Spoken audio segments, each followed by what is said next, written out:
ఒక వానరం పూజారిగా ఉండే హనుమాన్ మందిర్.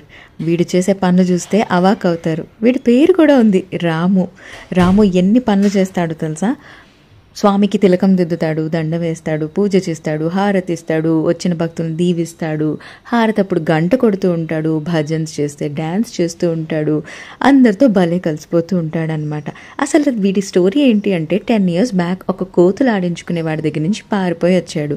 వచ్చినప్పుడు చాలా దీనావస్థలో ఉంటే ఓంకార్ అనే ఆయన వీడికి వైద్యం ఇప్పించారు. అప్పటి నుంచి ఏంటంటే ఈ టెంపుల్లోనే ఉంటాడు. వీడికి అక్కడ ఉన్న వాళ్ళందరూ కూడా రాము అని పేరు పెట్టారు. హనుమాన్ చాలీసా చదివితే మాత్రం అస్సలు గొడవ చేయకుండా బుద్ధిగా కూర్చుంటాడంట. అక్కడ వచ్చిన భక్తులందరితో కూడా చాలా కలిసిపోతాడు. ఈ హనుమాన్ మందిర్కి ఇంకొక ప్రత్యేకత ఉంది. ఇక్కడ హనుమాన్కి నోరు తెరిచి ఉంటుంది. అందులో వేసే నైవేద్యం డైరెక్ట్గా హనుమంతుడికే వెళ్తుంది అని ఇక్కడ వాళ్ళు విశ్వసిస్తారు. ఇది బజరంగ్ మందిర్, రాజస్థాన్ అజ్మీర్లో ఉంది. జై బజరంగ్ బలి.